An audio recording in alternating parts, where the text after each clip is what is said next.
สบายดีพี่น้องมื้อนี้มาพบพ่อกับส่องบดอนชาแนลอีกแล้วมื้อนี้สาวตุ๊กจะพาพ่อแม่พี่น้องไปเบิ่งต้นไม้เนาะพี่น้องเนาะสาวตุ๊กได้พากันไปซื้อต้นไม้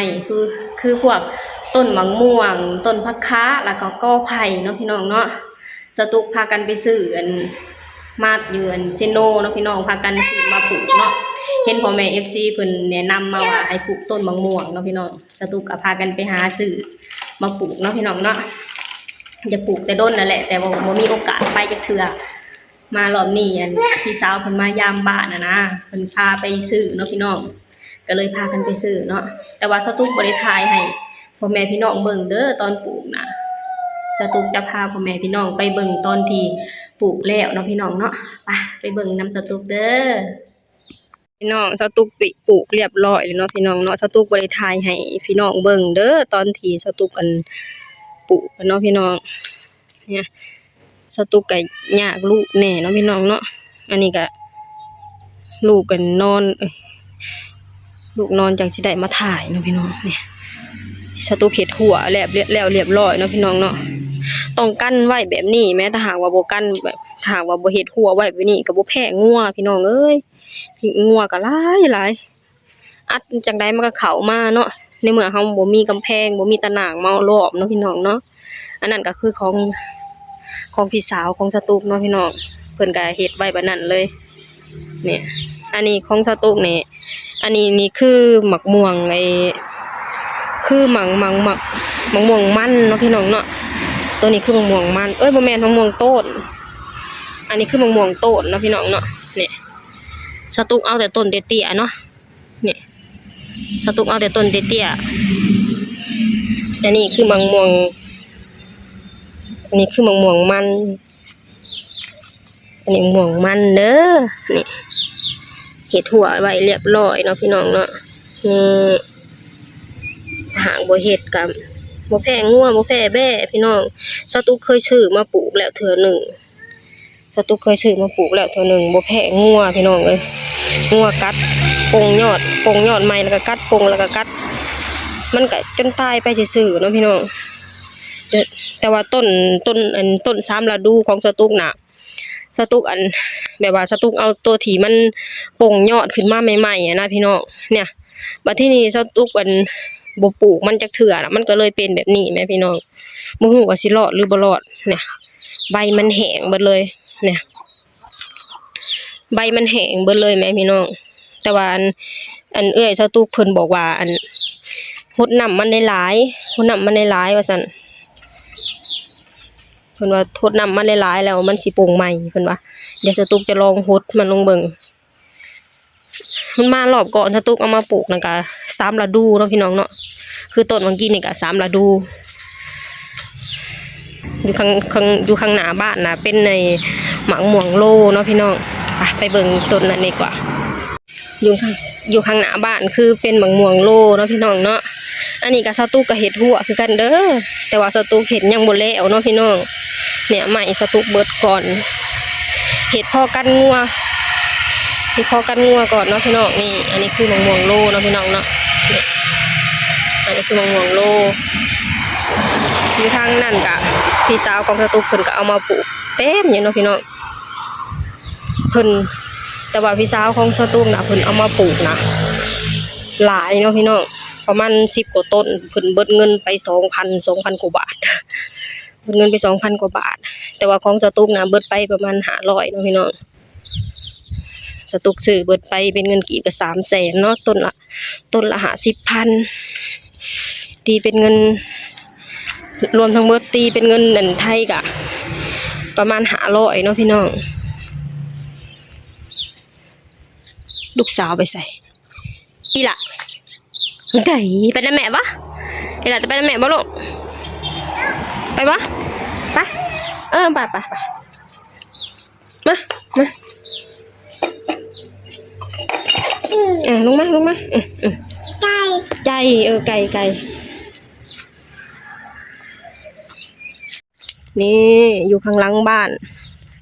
สตุ๊กเอากอไผ่มาปลูกเนาะพี่น้องเนาะสตุ๊กซื้อกอไผ่มา3ต้นสตุ๊กซื้อกอไผ่มา3ต้นแล้วก็ ไอ้ผักขาเนาะพี่น้องนี่อันนี้คือหน่อไม้เลี้ยงหน่อไม้เลี้ยงน้องเนาะพี่น้อง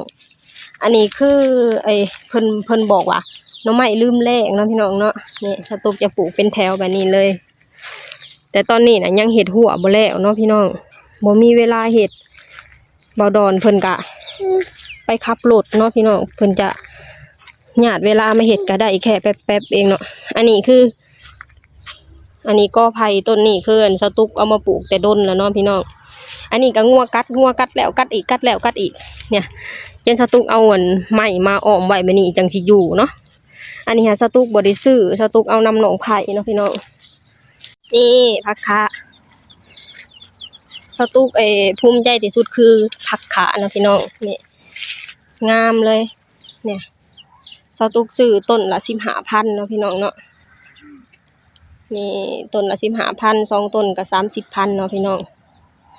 30,000นี่ตีเป็นเงินไทยก็ประมาณ47 บาทเนาะพี่น้องเนาะนี่สตุกจะเอามาปลูกอยู่ในสวนเลยสตุกกับบอดอนนี่เป็นคนที่หมักคล้ายๆคือกันเนาะพี่น้องเนาะสตุกกับบอดอนนี่หมักผักข่าที่สุดเนาะเอามาลวกเอามาแกงใส่หน่อไม้เนาะนี่ก็คือต้นไม้ที่สตุกซื้อมาเด้อมื้อนี้สตุกจะไปซื้อผุ่นขี้งัวมาใส่เนาะพี่น้องเนาะเอาผุ่นขี้ไปซื้อผุ่นขี้งัวอยู่แถวบ้านของสตุกเองเนาะพี่น้องเนาะเอามาใส่แล้วก็เอามาใส่มันจะได้งามเนาะพี่น้องแต่ว่าดินอยู่บ้านของสตุกน่ะมันบ่ค่อยงามเนาะพี่น้องปลูกอีหยังก็บ่อยากงามมันเป็นนำคนบ่ค่อยอยู่หรือเปล่าเห็นเขาเจ้าว่าอยู่แถวอันบ้านอันถัดไปแถวไกลๆบ้านของสตุกนะเขาเจ้าว่าดินอันซุ่มข่อยกับเป็นแบบนี้คือกันเขาเจ้าว่าแต่ว่าพอมาอยู่ดนๆแล้วแบบว่าเฮามันมาใช้ชีวิตอยู่แล้วก็มันก็สิมีขี้เป็ดขี้ไก่มีใบตองเน่ามีเดี๋ยวเฮามันมาใช้ชีวิตอยู่นะพี่น้องมันก็สิมีนั่นมีนี่เน่าใส่มันก็สิงามเองเพิ่นว่าเดี๋ยวสตุกก็จะลองอันเฮ็ดไปนี่แหละพี่น้องยันว่ามันสิงามขึ้นเนาะพี่น้องเนาะเฮาก็ต้องดูแลกันไปตอนนี้ก็คือรดน้ำเช้าเย็นเนาะพี่น้องเพราะว่ามันแดดแห้งอะไรเห็นนั้นใช่ชาวตุกว่าเป็นที่แรกชาวตุกว่าอยากเอามาปลูกช่วงที่ฝนตกเนาะแต่ว่าเห็นนั้นเขาเจ้าว่าคะแนนว่าเอาปลูกช่วงเดือนนี้นะมันสิแข็งแห้งไปเลยอยู่สั่นก็เลยชาวตุกก็เลยพากันไปซื้อมาปลูกพากันไปซื้อมาปลูกในเดือนนี้เนาะพี่น้องแล้วก็รดน้ำเช้าแรงเอาเนาะพี่น้องเนาะคอยเฮ็ดคอยลองไปทีละอย่างเนาะพี่น้องอยากให้บ้านอยากให้บ้านเฮือนมีต้นไม้หลายๆเนาะพี่น้องมันจะได้เย็นเพราะว่ามันเฮือนของเจ้าตุกน่ะมันบ่มีต้นไม้แม่พี่น้องมันบ่มีต้นไม้บัดนี้พออากาศร้อนแล้วก็มันก็เลยแบบว่ามันแห้งไปเลยแห้งบัดนี้พอมันบ่มีต้นไม้แล้วมันบ่มีออกซิเจนหรืออีหยังจักอย่างที่เขาเจ้าว่านะถ้าหากว่ามีต้นไม้มันก็สิเย็นกว่านี้เนาะพี่น้องเนาะสตุกไปเห็นเฮือนลุงของสตุกน่ะต้นไม้เพิ่นน่ะหลายๆพี่น้องเอ้ยมีแต่ต้นมะม่วงบัดนี้เฮือนเพิ่นก็อากาศมันก็ร้อนคือกันนั่นแหละแต่ว่าพอเข้าไปข้างในเฮือนเพิ่นแล้วเฮือนเพิ่นน่ะจะเย็นเนาะพี่น้องเนาะมันจะไคกว่าเฮือนของสตุกนี่โอ้ยยามกลางเว้นนี่อยู่แทบบ่ได้เลยมันร้อนทั้งแหมแดดเลยเนาะพี่น้องอันนี้ก็คือการไปซื้อต้นไม้มาปลูกเนาะพี่น้องเนาะคอยเฮ็ดคอยสร้างไปทีละอย่างคือทุกอย่างเริ่มแบบว่าพอเฮามาอยู่บ้านแล้วคือเริ่มจากศูนย์เนาะพี่น้องเนาะเริ่มเฮ็ดไปทีละอย่างทุกอย่างนี่คือเริ่มเฮ็ดทุกอย่างเลยเนาะพี่น้องเดี๋ยวเฮาจะมาเบิ่งกันว่ามันสิรอดหรือมันสิตายเนาะพี่น้องเนาะสตูก็ขอให้มันรอดเนาะเพราะว่าอันนี้ก็เป็นครั้งที่2แล้วที่ซื้อมาปลูกเนาะสตูก็จะพยายามรดน้ำเช้าแลงแล้วก็เอาพุ่นให้ใส่มันเอาพุ่นใส่ให้หลายๆเนาะหวังว่ามันสิงาม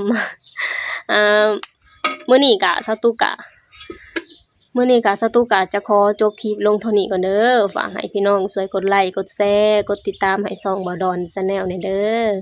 สบายดีสวัสดีค่ะ